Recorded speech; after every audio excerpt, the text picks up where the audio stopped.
Good morning, guys, and welcome back to my channel. So today I wanted to give you an update on one fragrance that I have already previously mentioned briefly, and I also wanted to talk to you about two new ones that you haven't seen on my channel yet.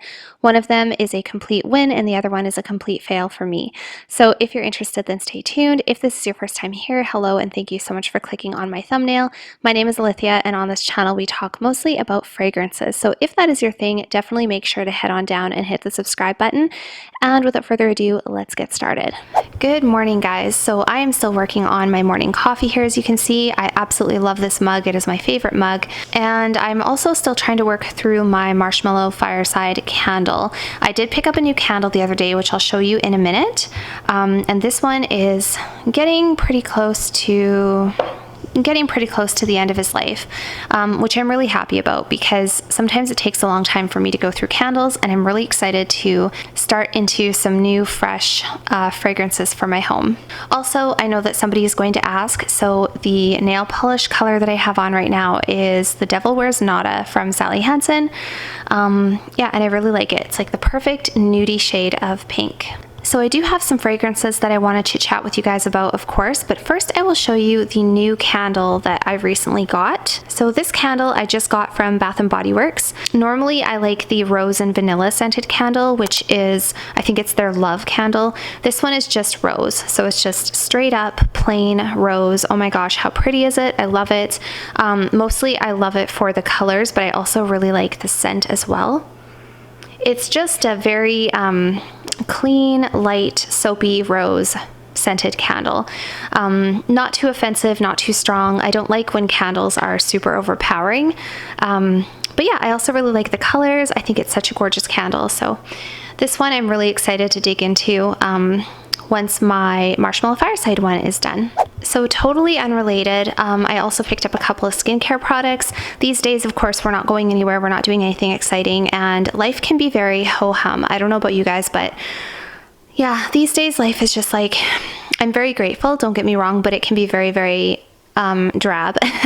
So I've really started spending more time on self-care. Obviously, I do my nails a little bit more often.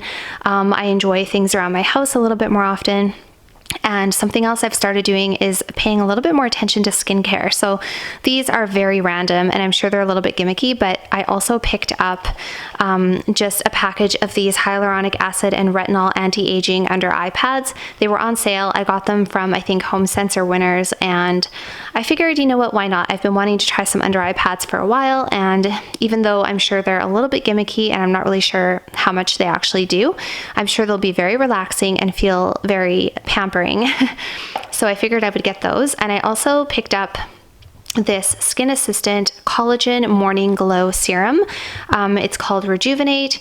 It has basically just a whole bunch of different types of oils in it: jojoba seed, almond seed, safflower seed, I can't remember what other type of oil. And then there's also a little bit of hydrolyzed collagen and then a little bit of perfume. So again, I'm not really sure if this is going to be beneficial because it's mostly just oils with a very, very small amount of collagen. But like I say, in any case, it just makes me feel like I'm pampering myself, which is always a pleasant thing. So that is it for my goodies, and now let's get into the perfumes. Okay, so first I want to give you guys a little update on Whiff of Wafflecone from Imaginary Authors. So this I had done a first impressions on the other day. If you guys didn't see that, I can try to link it down below for you. But I basically tried a whole bunch of samples from the house of Imaginary Authors, mostly because I had heard a lot about this particular fragrance, Whiff of Wafflecone, and I was really intrigued by it. I struggle a little bit with doing first impressions videos, and I don't think I'm going to do very many of them in the future. Again, I'm going to try to really take my time with fragrances because a first impression is basically just that. It's your first impression. And I would hate for somebody to run out and buy something based on a first impression of mine, because obviously that's not a thorough review. I haven't had a chance to wear it. I don't even really know if I love it. I do want to just put that disclaimer out there and let you guys know that, you know, always, you know, don't run out and blind buy things just based on somebody else's first impression, because sometimes those impressions can change. So anyways, this fragrance is really, really nice, you guys. This essentially smells like a ice cream parlor. It smells like an ice cream cone, like the waffle cone, but not just the cone itself. You also get the entire embodiment of the ice cream shop. It smells like an antique ice cream parlor, and then with all of the ice creams and goodies added in. So it's very, very gourmand, but it's also a little bit woody, and it does have a little bit of a non-edible vibe to it as well that comes, I think, from that woodiness. So some of the notes that are in here are vanilla, heavy cream, salted caramel, amorous, there's cinnamon.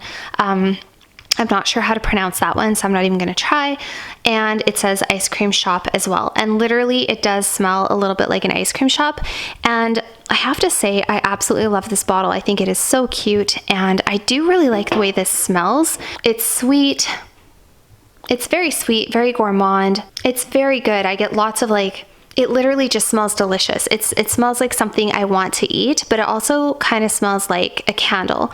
And the issue that I have with this one is that when I wear it, I do feel like I'm wearing a candle. I feel like I've taken one of my Bath & Body Works candles and rubbed my skin on it, and that's the scent that I have. Like when I'm walking around the house wearing this perfume, I really just feel sort of overwhelmed with the feeling that I am burning a candle that smells like this, more so than I'm wearing a fragrance. And I don't really like that. As you guys know, I've had lots of perfumes in the past that I've tried out that smelled amazing, but they would smell amazing for a candle, not so much for a perfume. Yeah, as much as I do really, really like this perfume, I have already decided to sell it, and I've already found somebody to pick it up because it's just, I don't think I can enjoy wearing it. So, yeah, I don't know. It's too bad because I do really like the way it smells, but I don't think I'm going to enjoy wearing this. So that's okay. I know that somebody out there will absolutely love this one, but for me, it's just not going to work out. Okay, so now we're going to talk about something that is very, very disappointing for me. I made a really stupid decision. Basically, I had smelt this fragrance, which is Rosé All Day from Gallagher Fragrances. I had smelt this in sample form probably about a year ago. I still remember when I smelt it. I remember thinking that it was a very deep, intense, intoxicating, sort of a Middle Eastern smelling type of a rose scent. I almost got a little bit of like oudi vibes from it, and I remember thinking it was really, really nice. I haven't smelled that sample in a really, really long time, and I don't know what happened, you guys, but something clicked in me the other day, a couple weeks ago, and I thought, you know what, I want Rosé All Day in my collection. I ordered this large 100 ml bottle, and you guys, I cannot do this fragrance at all. I cannot do it. I cannot do it. So the notes that are in here, it has them written on the front, luckily. So it has apple crisp, plum, dark rose, brown sugar, tonka bean, and stainless steel. So first, I just want to appreciate the bottle. I really like the entire aesthetic of Gallagher Fragrances. I absolutely love the bottle. It is so pretty. I think it's really nice that they have that little clover in there. If I was the type of person who collected fragrances and didn't care what they smelled like, this would be one I would keep because it just looks so beautiful. But basically what happens with this one, I don't even want to smell it because it gives me a horrible headache. But it really smells very sharp to me. It smells very sharp and very boozy. I don't think there's any notes of rum or anything like that in here. I could be wrong. I'd have to look online. I think it's just what they have listed. But for me, I get this sharp, boozy rum note. And then I don't know if it's the stainless steel, but there's something in here that just rubs my nose the wrong way. When I smelled this the other day, you guys, I had a headache for the rest of the day, and I can still smell it right now sitting here, and it's bothering me. So anyways, I have also found a home for this one. I have sold it already. It is gone. I really have to start being more careful with the fragrances I purchase.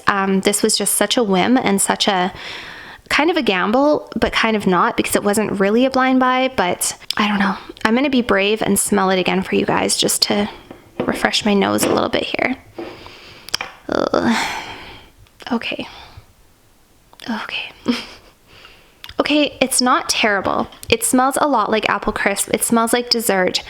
But there's something in there that I think it must be the stainless steel. There's something in there, and I think also maybe the dark rose that bothers me. This one does not work for me in the slightest, but I'm really happy that other people like it because it was very easy to find at a home. So this one is a failed semi-blind buy.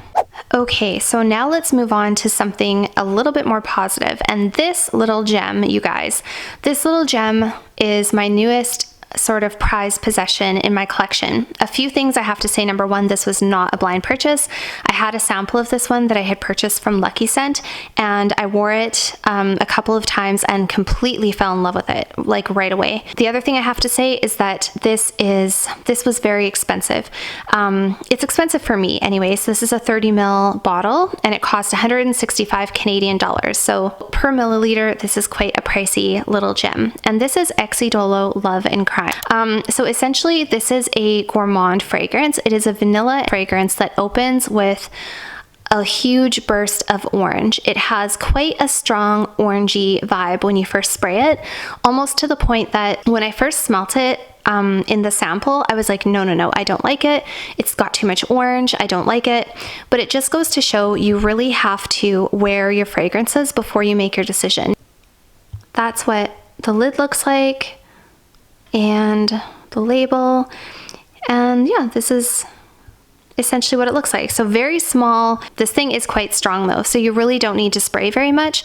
So even though this was quite pricey, I think it'll last me for a long time because you only need a couple of sprays. I would think 2 to 3 sprays max and you would be okay.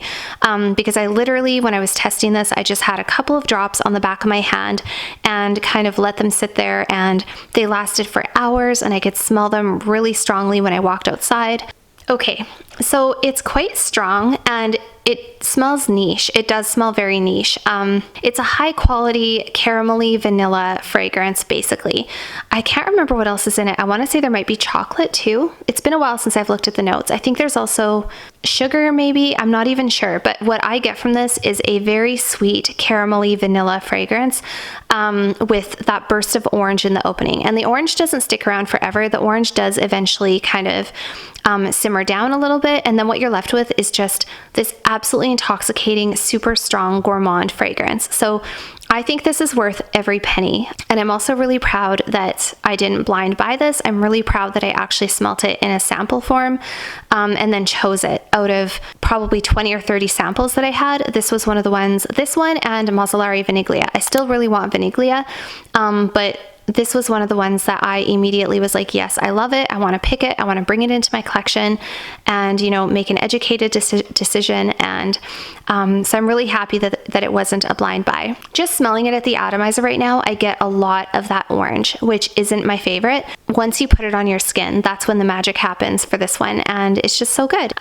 So yeah, this one makes up for the other two that turned out not to be so good, but I really do need to learn to stop blind purchasing fragrances, especially niche, because they're just too expensive. And you guys, from now on, I really want to be more picky with what I'm bringing into my collection. I need to be more picky, and I need to start thinking about my collection as like an end result versus just constantly consuming, bringing in, trying them out. I need to start thinking about like actually curating my collection. So anyway, this one I'm really, really happy to have, and I highly recommend it. So that's it for today's video, you guys. I hope that you really enjoyed. I'm sorry for the somewhat negative reviews today, but I can only be honest with you. And if you haven't already, feel free to head on over and follow me on Instagram as well, where I share a lot of little tidbits of my life that I don't usually share here on YouTube. And I'll see you guys all next time. Bye for now.